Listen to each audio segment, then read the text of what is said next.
This is Richard Sandrak. Little Richard Sandrak earned the title of the world's strongest boy. Today we're going to be talking about Little Hercules. Little Hercules. The child was an actual bodybuilder. Frank and Sherry say the bulk of Richard's diet was a powdered drink that his father, Pavel, fed him at least 3 times a day.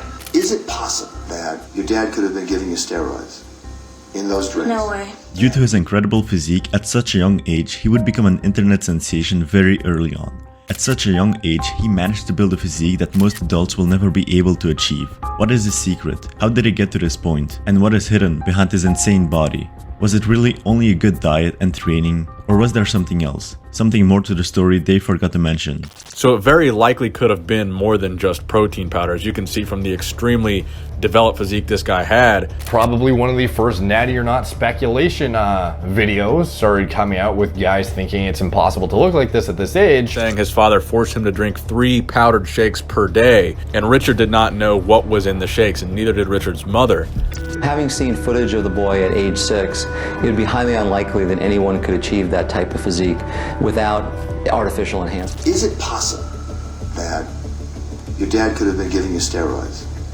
Richard, or better known under the name of Little Hercules, would not have the most typical childhood as you might imagine. Growing up with a training regimen no kid should be on, he wouldn't have access to normal education, friendships, or even normal food. As both of his parents were heavily into sports, he would join in pretty quickly. According to the parents, he would train about 7 hours a day, doing 600 push-ups, 300 squats, while eating mainly protein shakes and vegetables with no place for sweets and junk food, all at the age of only 5 years old. Richard had never even had pizza, never seen it, and the father wouldn't let him have it. The father ate the pizza, and what Richard ate was a bowl of lettuce. And although the parents claimed it was due to his training and specific diet, it's still highly suspicious. No kid at this age can look like this without the help of PEDs, and even with the help of steroids or SARMs, this is still an incredibly impressive physique. So anyways, I don't know if you know, but that the guy, his dad ended up going to jail. He got busted for giving his kids steroids. Literally giving their children potentially anabolics in order to build a ridiculous physique at such a disproportionately young age. His father really pushed it to the limit and took it to the extreme, and was accused many times of force-feeding his son steroids. Richard would at this young age be deprived of all the things a child should have, like time out to go to the park, owning a skateboard, or even having a bicycle, while at the same time getting forced to take literal drugs from his alcoholic father. We didn't know that Richard had no toys at home. He had no bicycle, he had no skateboard. He never was allowed to go outside. He never went to the park. There were no toys. I would say, doesn't Richard go down the street to the park and play with his friends? Well, I found out he had no friends. The father would not allow him out of the house. This drug use amongst young people might seem very rare, but this use of drugs has become far more popular amongst teenagers than you might imagine. Sarm Goblins, TRT teens, the PED Power Ranger. Now I almost feel like there's this newer generation where there's young cats on it, right? And then they're like, you like me? This is the life. Yeah. And I take this.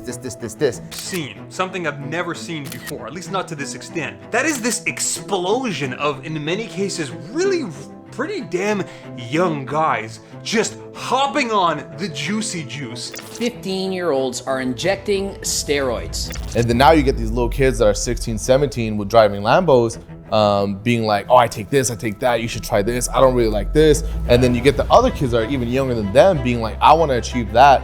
And they now know the exact formula to take. Fucking 16-year-olds talking about how they're on like test, trend, fucking Osterine, or God knows what. There are people in this world that will do anything for attention. There is a worrying trend of teenagers taking SARMs for muscle growth. And it appears to be a new trend on social media where these profiles who are doing it are garnering a lot of attention. But in my opinion, in all the wrong ways. Now imagine I have client phone consults, parents calling up, 13, 14-year-olds, what steroids can they take at this age to help them to win whatever sport they're in, whatever it is, wrestling, what can they do it to get away with this? And I'm like, are you serious right now? Or basketball, football, swimming, wrestling, I've had so many parents call and they want to talk about, so which SARMs can they do that they won't fail the drug test? Which I'm like, this is the call right now? Like, it's parents trying to tell their kids what to take. We've really just pushed the needle really far to the other end of the spectrum.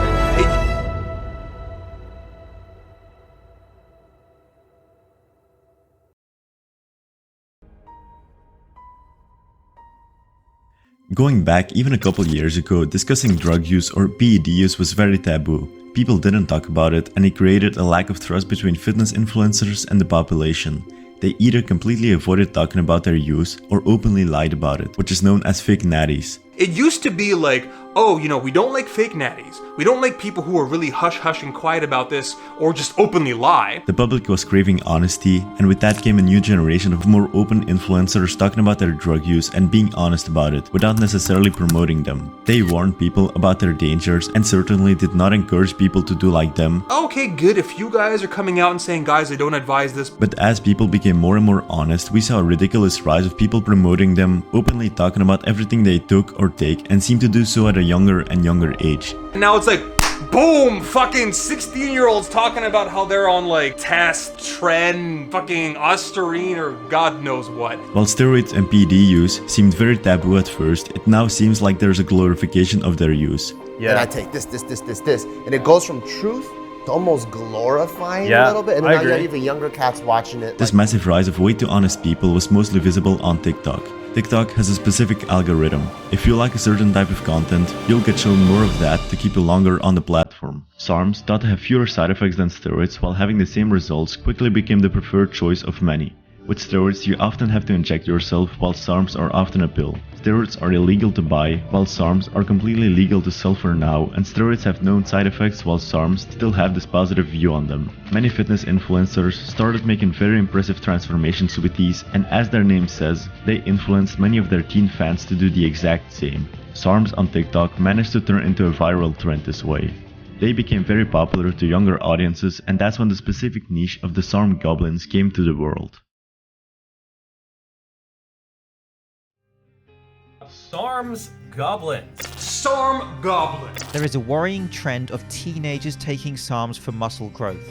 A growing concerning trend of teenagers hopping on gear from an earlier and earlier age in the hope of looking like their favorite fitness influencer and reaching quick social media fame. The temptation is there to take a pill that will take their physiques to the next level in a short period of time. In a world where people have addicted brains and crave quick dopamine hits, the instant gratification and quicker results you get from taking performance-enhancing drugs is massive. Taking SARMs at such a young age is a terrible idea and destroys the whole point of what a fitness journey should be like: patience, consistency, and hard work. Train naturally as a teenager growing your body. SARMs are a terrible idea, and taking research chemicals which can mess around with your hormonal system is just not a good idea. About 52% of teens in a US study reported wanting to become an influencer as a career. Of that, 52% is a proportion that really want to make it in the fitness industry and have a big influence in that niche. But how could they possibly compete with the global market? How could they beat people with much better genetics and looks than them?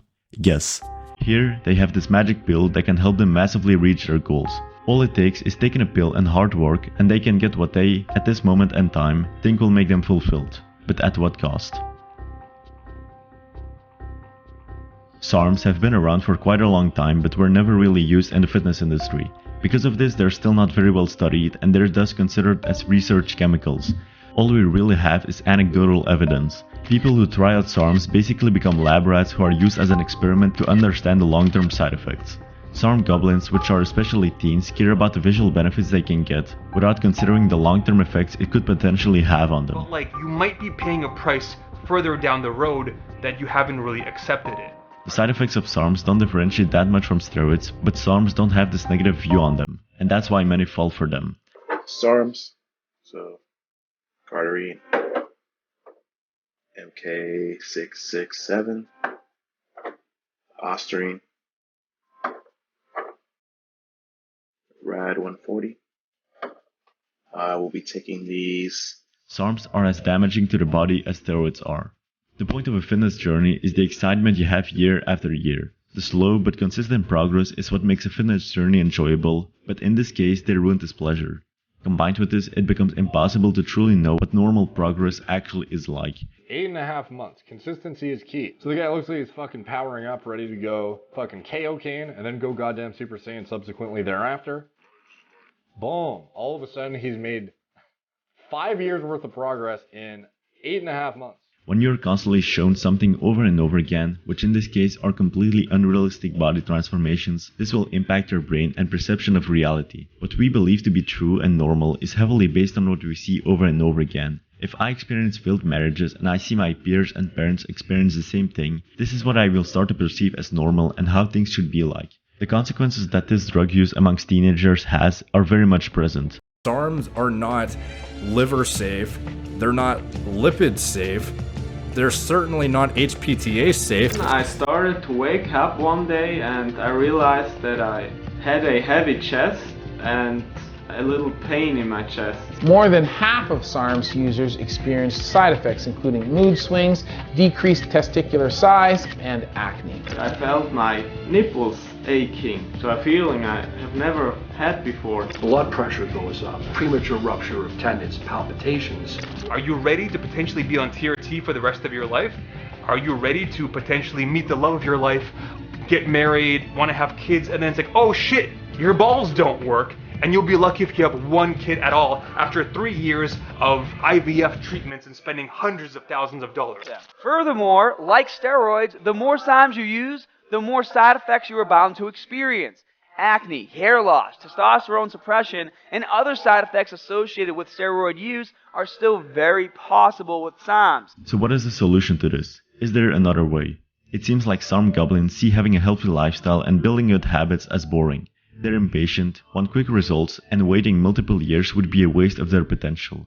It seems as though the fitness industry is becoming less and less natural day by day, but what is a healthier alternative? You shouldn't put your identity in fitness, as it will make you go too far. Try to keep balance with other parts of life, and that for 2 reasons. The first is that if any injury happens, you will most likely be lost without lifting, and second, you will neglect other parts of life. The best way is to keep balance between all the areas in your life, live a healthy lifestyle, but at the same time, enjoy the time you have been given on this earth.